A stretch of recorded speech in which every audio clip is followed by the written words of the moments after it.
Assalamualaikum warahmatullahi wabarakatuh. Sahabat audio islami yang dirahmati Allah, semoga kita semua selalu dalam lindungan Allah. Amin, amin, ya rabbal alamin.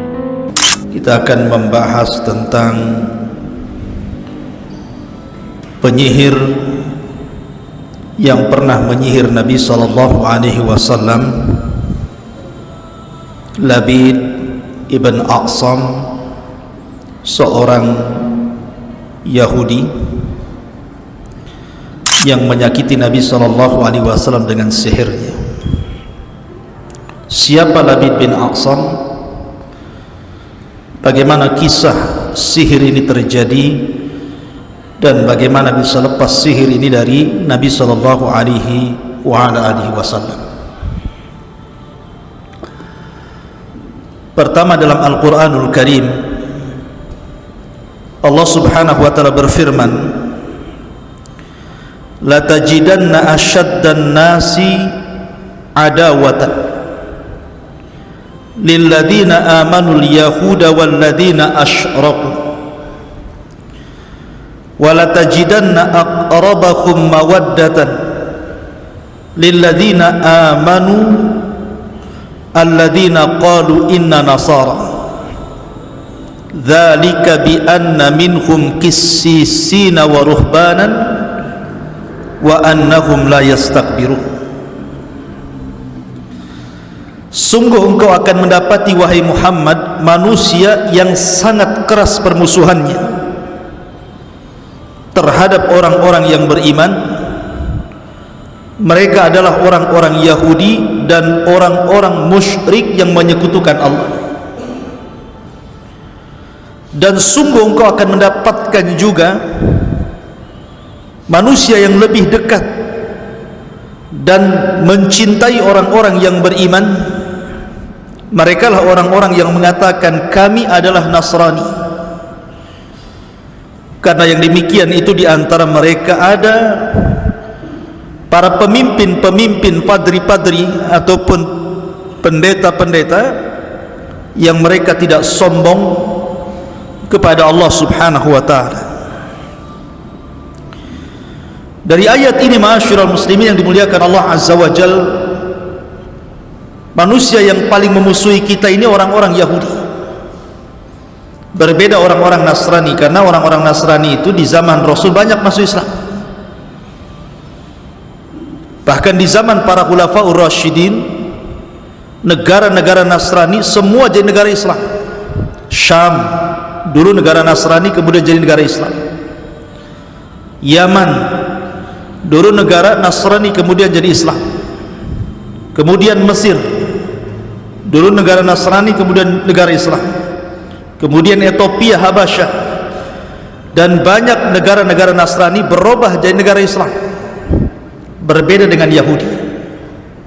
Di zaman Rasul orang Yahudi tidak banyak masuk Islam, padahal pembesar mereka masuk Islam, Abdullah bin Salam, tetapi para pengikutnya tidak ada yang masuk Islam kecuali sedikit. Kenapa? Karena keras hati mereka terhadap hidayah. Kemudian juga bukti bagaimana orang-orang Yahudi itu sejak zaman Rasul mereka tidak suka dengan kaum muslimin, terutama setelah hijrahnya Nabi SAW dari Mekah ke Madinah. Kita tahu bahwa penyebab peperangan pertama di mana Nabi SAW dan kaum muslimin akhirnya berhadap-hadapan berperang melawan orang-orang Yahudi adalah ketika perang melawan Yahudi Bani Qunaiqah. Ketika Nabi SAW sepakat berada di Madinah, sampai terbentuk sebuah piagam yang disebut piagam Madinah untuk saling melindungi, untuk saling menjaga, untuk saling membantu, dan itu sepakati baik orang-orang musyrik Khazraj dan Aus ataupun orang-orang Yahudi yang terdiri dari 3 kabilah, Bani Qunaiqah, Bani Nadir, dan Bani Quraidah. Tetapi kemudian satu persatu kabilah Yahudi ini berkhianat. Pertama Bani Qunaiqah.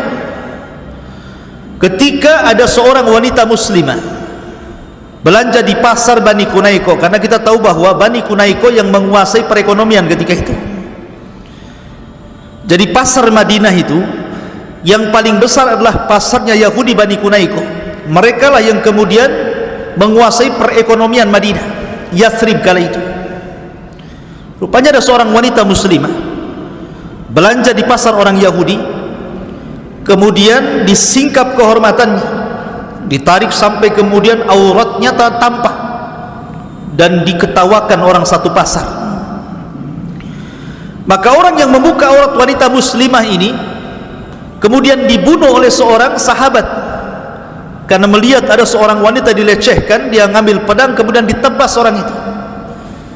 Rupanya sahabat ini akhirnya dikeroyok orang satu pasar dan meninggal dunia. Maka Rasul marah.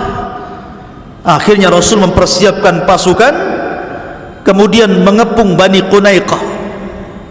Ini pertempuran pertama ya Rasul melawan Bani Qunaiqah, melawan orang Yahudi. Kemudian yang kedua, peperangan melawan Bani Nadir. Sebenarnya Nabi SAW tahu bahwa Bani Nadir ini bersekongkol dengan Bani Qunaiqah untuk melecehkan wanita itu. Tetapi karena bukti yang tidak kuat, makanya Nabi membiarkan dan tidak menyerang Bani Nadir, sampai akhirnya Bani Nadir bersiasat untuk membunuh Rasul. Jadi mereka mengundang Nabi SAW untuk makan di perkampungan mereka. Jadi ketika Nabi SAW sudah duduk di majelis mereka, rupanya satu di antara Bani Nadir ini naik ke atas bukit, kemudian membawa batu dan hentak menghantamkan batu itu dari atas ke kepala Nabi SAW. Tapi kemudian Jibril memberitahu, kemudian kaum muslimin menangkap orang itu.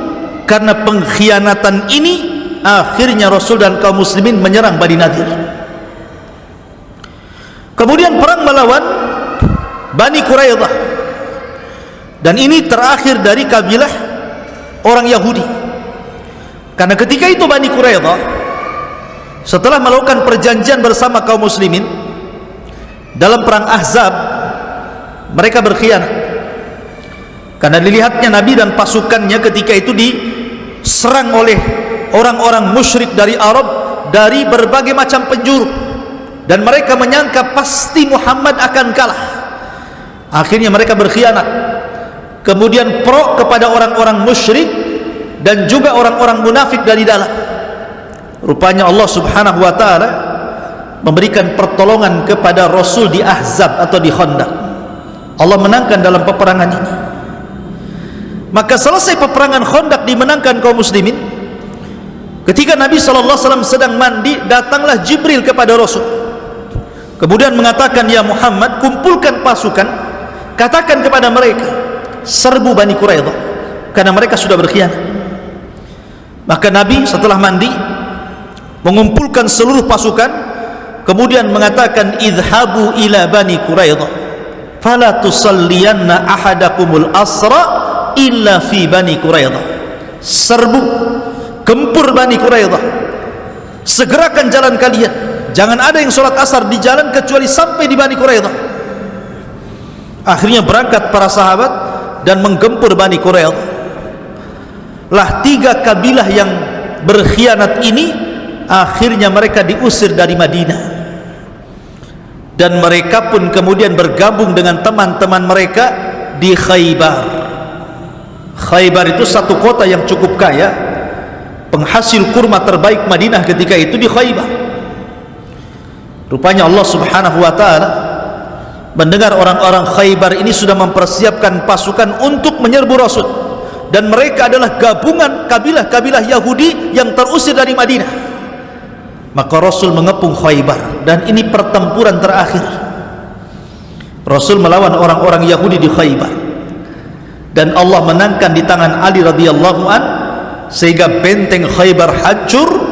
Kemudian Rasul bisa mengalahkan Khaybar. Asyrul muslimin yang dimuliakan Allah Azza wa Jalla, lihat bagaimana orang-orang Yahudi berusaha di zaman Rasul menyakiti Rasul. Bahkan setelah kemudian perang Khaybar, tiba-tiba Nabi SAW kemudian diundang oleh seorang wanita namanya Zainab bintul Harith, orang Yahudi. Zainab bintul Harith bertanya soal makanan yang disukai Nabi. Maka kemudian orang-orang menyebutkan bahwa Rasul itu suka pahanya daging kambing. Rasul itu suka daging kambing. Jadi kalau antum suka daging kambing, itulah makanan kesukaan Rasul ya. Tapi orang Arab kan tidak neko-neko ya, kambingnya dibakar gitu saja dimakan.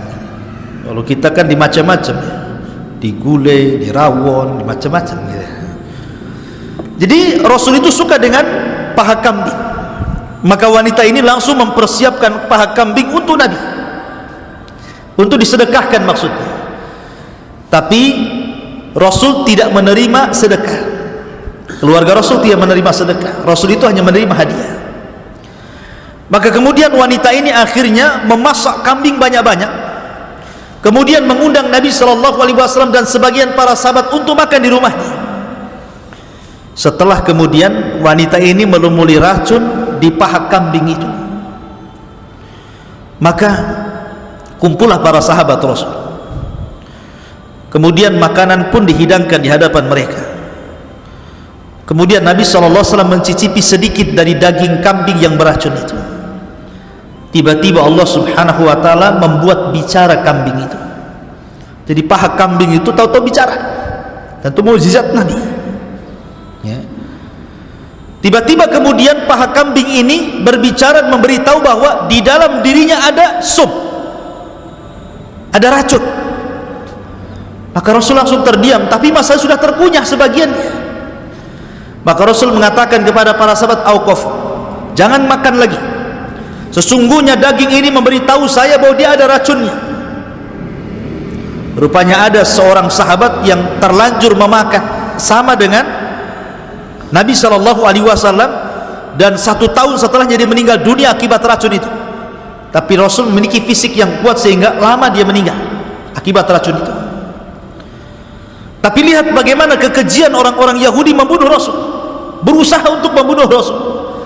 Tapi Allah Subhanahu wa ta'ala selamatkan Nabi SAW, hatta racunnya seorang Zainab bintul Harith tidak berpengaruh kepada Nabi SAW. Sampai-sampai Rasul memanggil Zainab bintul Haris, "Apa yang membuat kamu meracun aku?" Kata Zainab, "Engkau sudah membunuh pamanku, sudah membunuh bapakku, sudah membunuh suamiku. Maka aku ingin membunuhmu dengan racun ini. Kalau engkau seorang nabi, pasti akan diberitahu oleh kambing itu. Kalau engkau bukan seorang nabi, kau pendusta, pasti kau akan mati dengan racun itu." Orang wanita ini. Tapi Nabi SAW subhanallah membiarkan wanita ini tidak dibunuh, padahal sudah hendak meracun Nabi SAW. Tapi itu bukti bagaimana orang Yahudi ini menghendaki Rasul SAW untuk supaya celaka. Taib. Sampai akhirnya ketika Nabi SAW pulang dari perjanjian Hudaybiyah, Rasul pulang dari perjanjian Hudaybiyah. Kemudian selama 10 tahun kan perjanjian itu, walaupun bulir-bulirnya sangat merugikan kaum muslimin, tetapi di balik kerugian itu ada keuntungan besar. Lah setelah kemudian Nabi SAW memerangi orang-orang Yahudi di Khaybar, dan Allah menangkan. Sampai kemenangan ini Allah firmankan dalam Al-Quran, "Idza jaa nasrullahi wal fath." Apabila datang kemenangan Allah ketika di Badar dan di Khaybar, wal fath, dan pembebasan kota Mekah, maka Nabi SAW ketika itu berpeluang untuk mengislamkan banyak orang-orang Arab. Makanya Allah mengatakan, "Wa ra'aitan nas yadkhuluna fi dinillahi afwaja." Kau lihat banyak orang-orang yang datang masuk Islam menuju dirimu wahai Muhammad. Lah ketika itu orang-orang Yahudi, pasukan sakit hati ini, mereka datang kepada Labid ibn A'sam. Siapa Labid bin A'sam ini? Labid bin A'sam ini ada yang mengatakan dia seorang yang beragama Islam tetapi menjadi munafik, karena dia hasad kepada Nabi SAW. Dia kan tokoh, Labid bin A'sam itu di kabilahnya, termasuk tokoh di kabilah Bani Zuraik, termasuk tokoh. Jadi ketokohannya tidak dianggap oleh Bani Zuraik, karena kabilah Bani Zuraik itu banyak yang masuk Islam.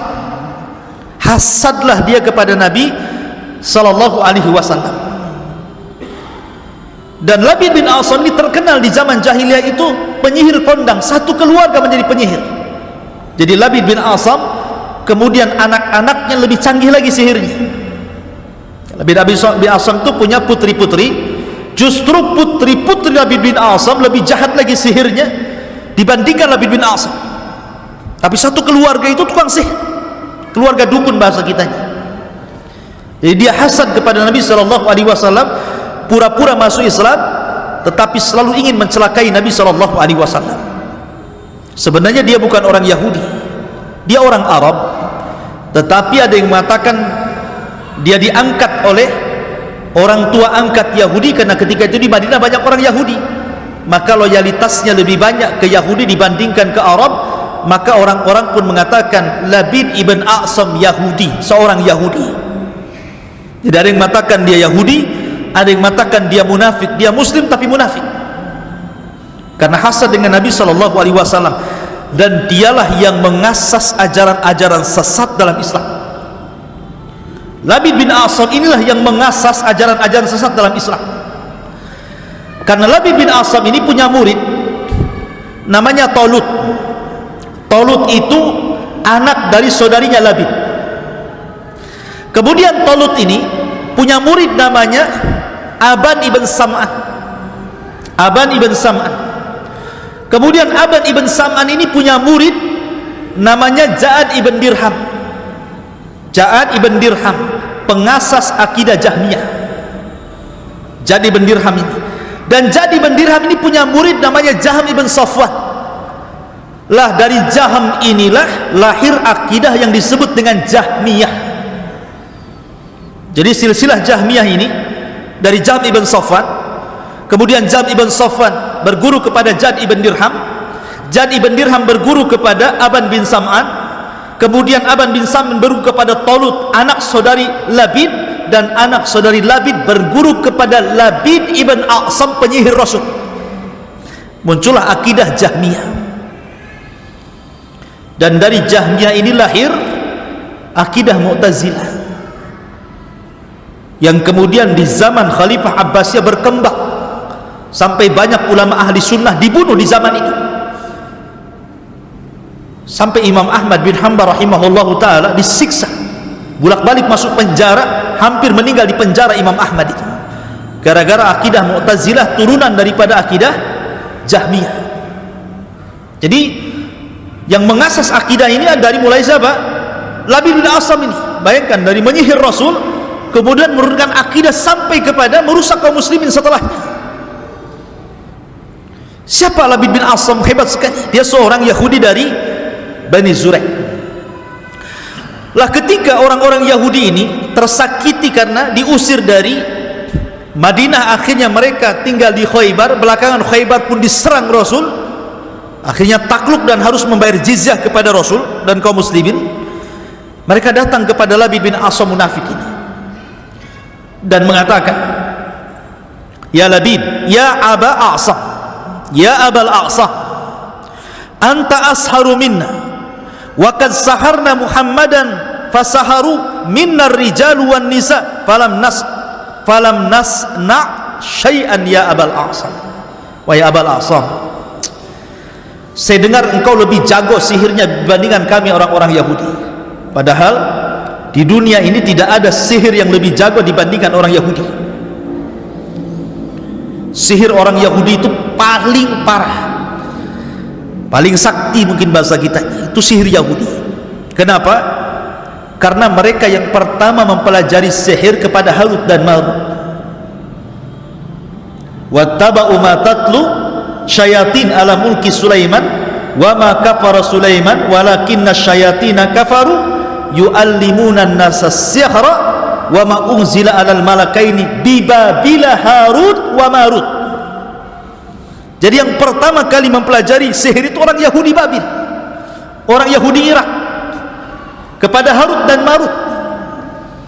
Jadi mereka sebenarnya ahli sihir, tetapi ketika mereka menyihir Nabi SAW tidak mempan, tidak bisa menyihir Rasul. Bolak-balik mereka nyihir Rasul tapi tidak bisa. Makanya mereka mengatakan, tukang-tukang sihir kami laki-laki ataupun perempuan sudah berusaha kami ini mengumpulkan mereka untuk menyihir Rasul, menyihir si Muhammad itu. Falam nasna syai'an, tapi enggak ada gunanya. Muhammad tetap saja hidup, tidak sakit, tidak apa-apa. Kata Labid bin Asam, maunya kalian ini apa? Mereka mengatakan, kami ingin membunuh si Muhammad itu, paling tidak kami membuat dia gila. Cuma dua saja. Mereka ingin membunuh Rasul atau minimalnya buat dia gila, supaya orang tidak percaya lagi dia jadi Nabi karena sudah gila, ya. Akhirnya kemudian Labid bin Asam mengatakan, apa upah kalian kalau aku menyihir si Muhammad itu? Maka akhirnya kemudian mereka pun menawarkan beberapa dinar kepada Labid bin Asam, beberapa uang.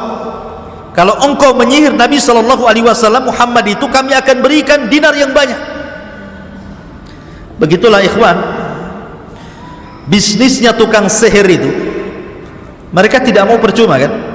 Makanya ketika tukang-tukang sihir Fir'aun diundang oleh Fir'aun untuk melawan Musa, apa kata tukang sihir? Kira-kira kalau kami kalahkan Musa, apa imbalannya?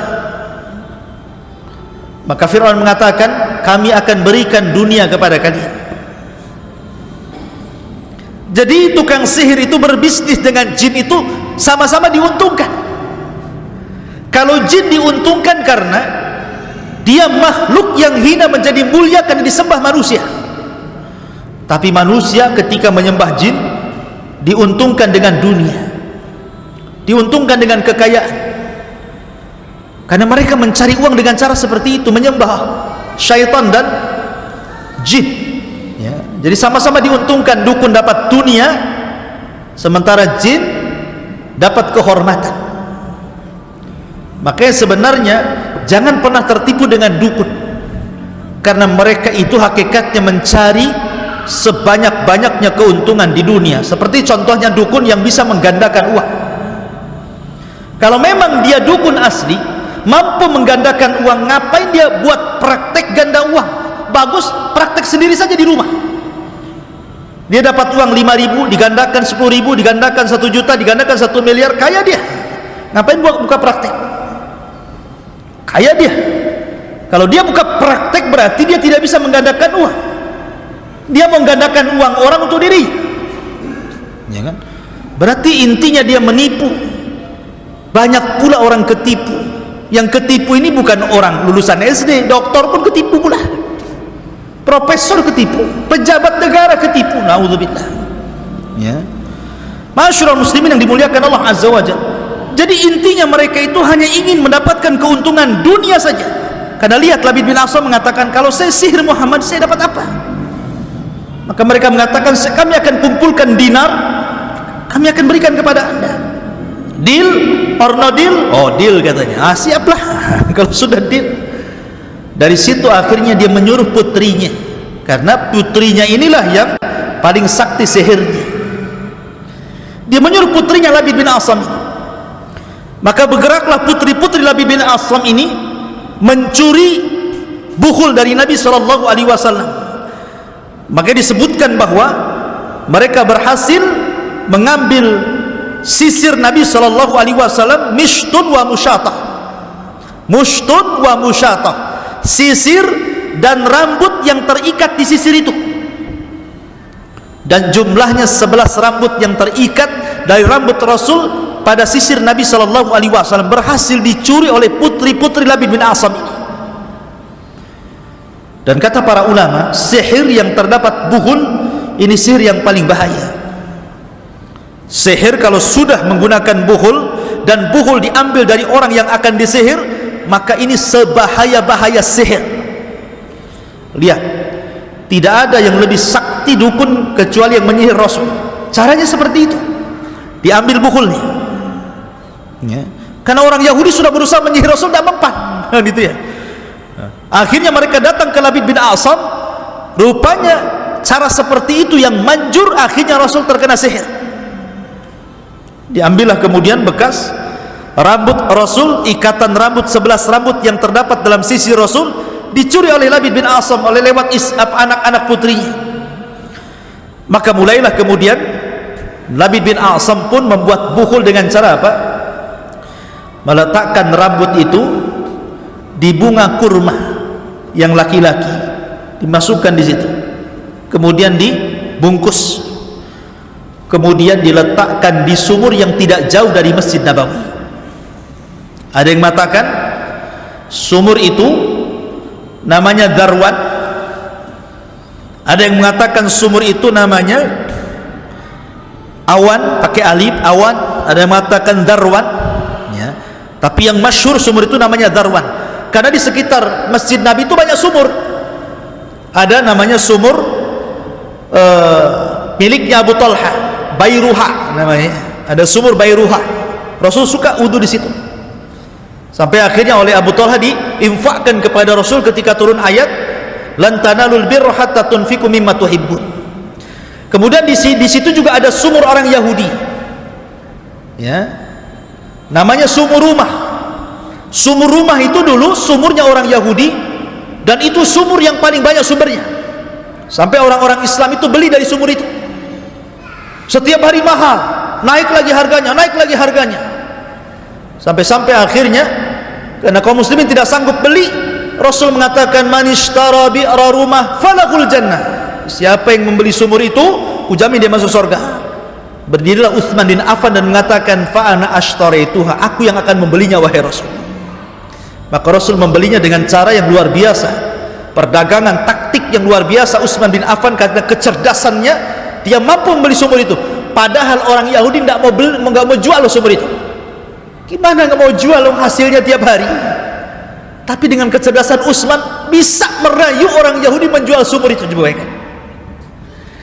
Awalnya dia datang kepada orang Yahudi, sudahlah beli saja, jual aja sumurmu itu. Nggak mau, gimana gitu? Hari-hari dapat untung kok mau saya jual pula. Akhirnya dengan kepiawaian Utsman, sudah gini saja, dari jam sekian ke jam sekian saya beli. Berapa maunya? Umpamanya dari pagi sampai duhur berapa? Nanti dari duhur ke asar ambil lagi.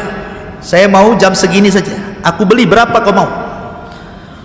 Akhirnya mikir dia, oh boleh juga, daripada satu-satu saya dapat duit, bagus satu orang tapi sama nilainya.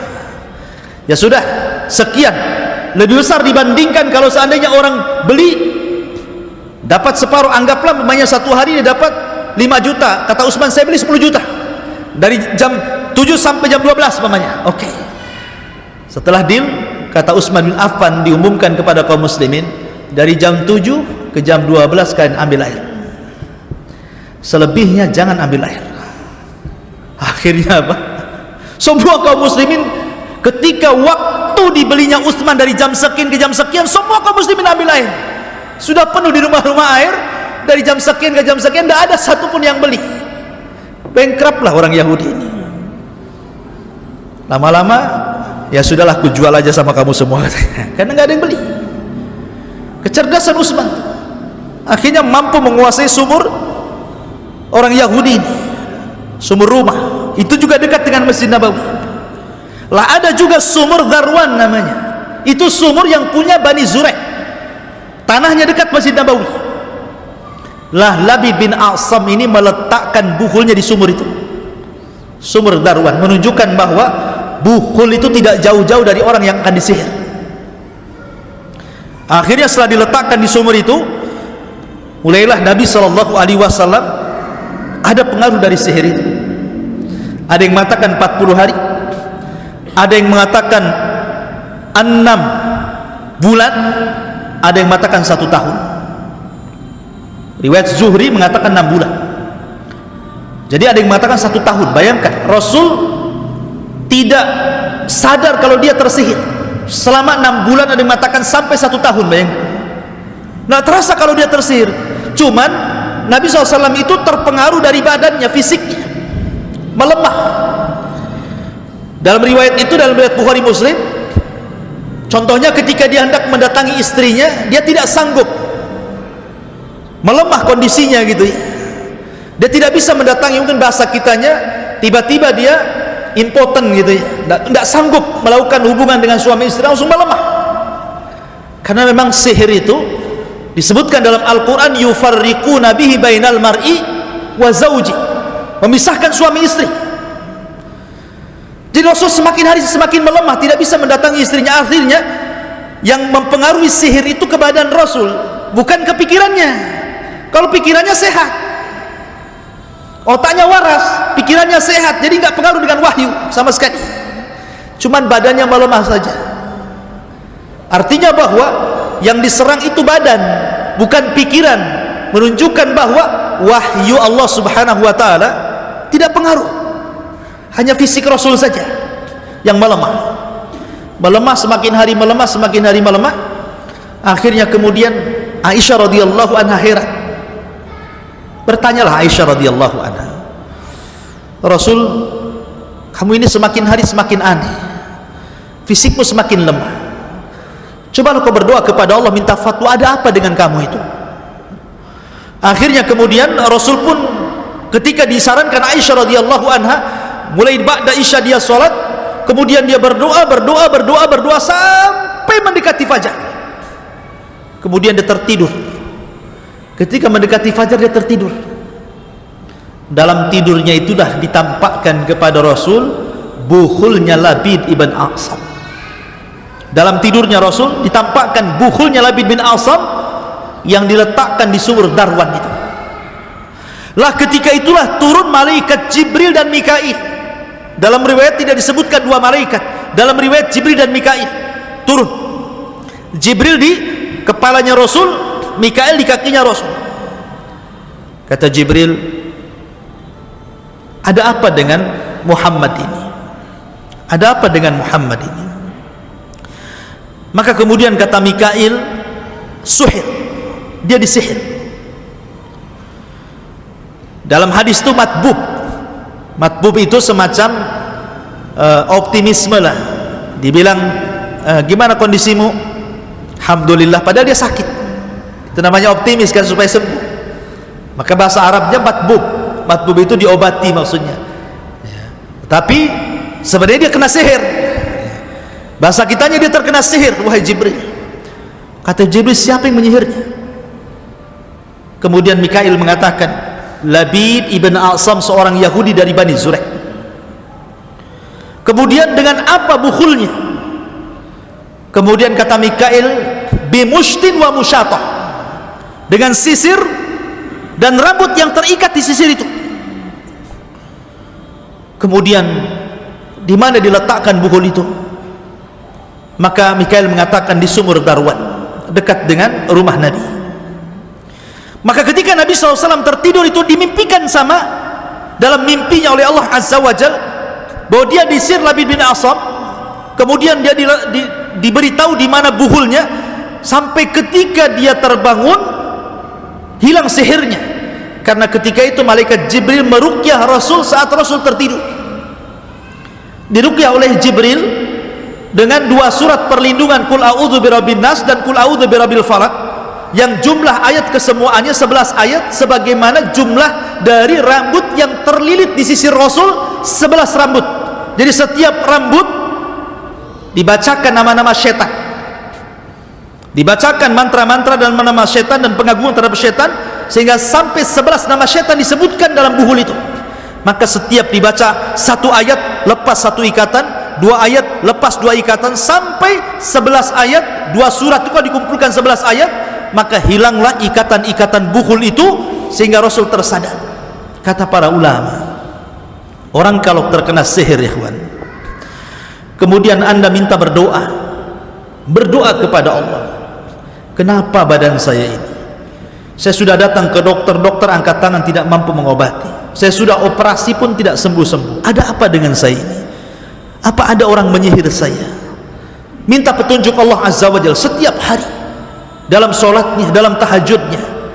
Maka kalau orang senantiasa berdoa meminta kepada Allah Azza wa Jal, maka kebiasaannya Allah akan beritahu sihirnya dalam mimpinya.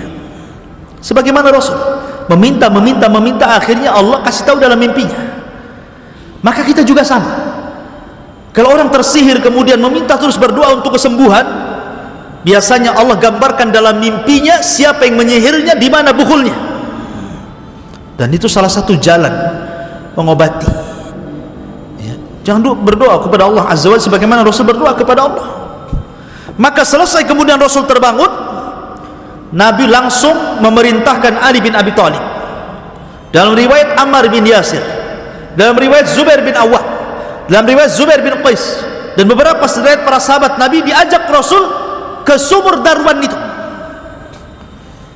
Ketika dilihat sumur itu, warna airnya kuning, dan bukulnya, bungkusan dari bunga yang dibungkus untuk bukulnya itu dari bunga kurma laki-laki itu, seperti ru'usus syayatin, seperti kepala-kepala setan ada di situ. Jadi menakutkan sumur itu. Maka Ali radhiyallahu anhu menawarkan, bagaimana Rasul kalau saya turun ke sumur itu, saya akan ambil buhulnya, kita musnahkan. Tapi kata Rasul, jangan. Khawatir kalau seandainya buhul itu diangkat, akan dampak keburukannya akan menyebar, bukan hanya kepada saya, bahkan kepada kaum muslimin. Sebaiknya kubur saja. Maka setelah Nabi SAW membacakan ta'awud, meminta perlindungan kepada Allah Azza wa Jal, karena dalam musnahkan bukhul itu jangan sembarang, harus meminta perlindungan kepada Allah. Pamannya antum musnahkan jimat, tangkal-tangkal, jangan asal bakar saja, jangan asal buang saja, khawatir keburukannya masih menyebar. Makanya minta ta'awud kepada Allah, berlindung kepada Allah Azza wa Jal, baru dibakar, baru dibuang, gitu maksudnya. Maka setelah Rasul ta'awud kepada Allah, kemudian dikuburlah sumur itu. Ketika itu Rasul memanggil Labid ibn Asam, panggil si Labid itu, datangkan kemari. Maka datanglah Labid bin Asam. Kemudian Nabi SAW bertanya kepada Labid bin Asam, ma hamalaka ala ma sana'ta ya Labid, ya Abul Asam, apa yang membuat kamu melakukan seperti ini? Kau sihir aku berbulan-bulan, sampai 6 bulan, dan beriat sampai 1 tahun. Ada apa kamu itu? Sewot apa kamu dengan saya? Mungkin bahasanya gitu. Apa masalahmu dengan saya? Faqad dallanillahu ala sihr, Allah sudah menunjukkan aku tentang sihirmu. Aku tahu kau yang menyihir aku, Allah yang kasih tahu. Wa akhbarani ma sanah, dan Allah menghabarkan apa yang kau lakukan kepadaku. Lihat bagaimana jawaban Labid bin Asam. Dengan santainya dia mengatakan, sesungguhnya saya menyihirmu hai Muhammad, hubbud dananir ya Abul Qasim, karena saya cinta dinar. Jawabannya coba, karena saya suka uang. Orang itu datang kepada saya, ngasih uang, suruh menyihir kamu, saya sihir kamu. Apa masalahmu, katanya. Kurang ajar tidak tuh. Tapi Rasul tidak membunuh Labid. Kenapa coba? Bukankah Rasul yang memerintahkan untuk membunuh Labid bin Asam? Ibnu Umar membunuh tukang sihir, Hafsah membunuh tukang sihir, Umar membunuh tukang sihir, Jundub ibn Junadah atau dikenal dengan Abu Dzar membunuh tukang sihir. Banyak para sahabat membunuh tukang sihir. Tapi kenapa Rasul tidak membunuh Labid bin Asam? Kata para ulama, karena Labid bin Asam ini orang munafik. Di zaman itu tidak bisa dibedakan mana munafik mana sahabat. Kalau Rasul sampai membunuh Labid, disangkanya Rasul membunuh satu di antara sahabatnya, akan terjadi fitnah. Bagaimana mungkin seorang Nabi membunuh sahabatnya? Karena di zaman itu beda dengan zaman sekarang. Kalau zaman sekarang kan mampu kita bedakan mana munafik, mana muslim. Orang zaman sekarang mudah kita katakan munafik itu. Bagaimana Ustadz Tawiyah? Gimana dia bisa mengatakan semua agama sama? Yahudi, Nasrani, Islam, masa semua sama? Semua bukan kafir gitu umpamanya. Ini munafik orang ini, menghancurkan Islam. Ya. Tapi di zaman itu kan tidak bisa kita bedakan mana sahabat mana munafik. Sehingga kalau Rasul memerintahkan membunuh Labid, disangkanya Rasul membunuh sahabatnya. Maka Rasul mengatakan tidak, saya tidak akan membunuh Labid, takut orang-orang mengira saya membunuh sahabat saya. Maka dibiarkanlah Labid bin Asam hidup oleh Nabi SAW, tapi tetap diawasi. Dari sini ma'asyiral muslimin yang dimuliakan Allah Azza wa Jal, maka Nabi SAW terkena sihir, dan sihirnya Rasul tidak mempengaruhi wahyu.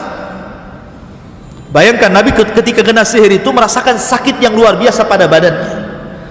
Sampai Imam Ibnul Qayyim rahimahullah mengatakan Rasul itu sabar.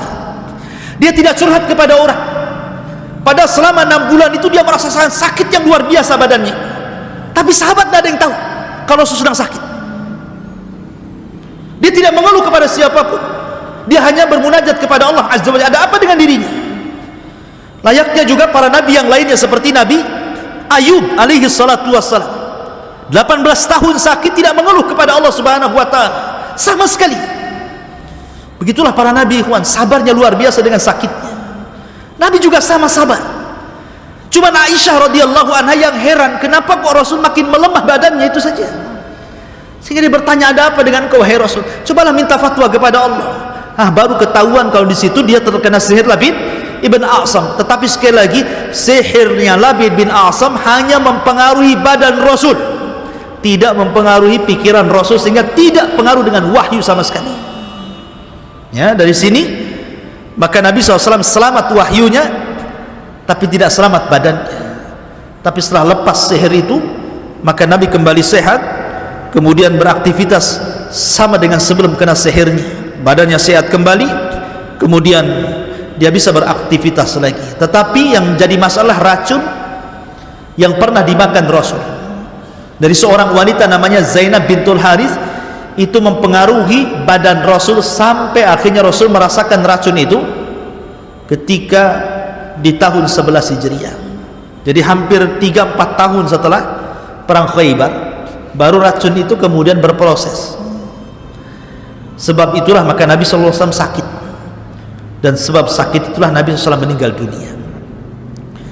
Begitulah Allah Subhanahu wa taala pilihkan kepada Rasul kematian terbaik, mati syahid, karena dibunuh oleh seorang wanita Yahudi dengan cara diracun. Allah pilihkan kematian terbaik kan? Ya, sama dengan Umar. Umar itu berdoa kepada Allah, ya Allah, matikan aku dengan mati syahid di negeri yang dihijrahkan Rasul di situ. Pertanyaannya, siapa yang mau menyerang Madinah di zaman Umar sehingga Umar meminta mati syahid di Madinah? Padahal Umar itu menguasai Persia dan Romawi. Siapa yang berani menyerang Madinah coba? Dan kapan kemudian Umar akan syahid kalau tidak ada yang berani menyerang kota Madinah gitu ya? Tapi rupanya Allah Subhanahu wa taala tahu doa Umar ingin mati syahid. Bukan cara seperti itu Umar mati, maksudnya bukan cara perang sampai mati syahid, bukan begitu caranya.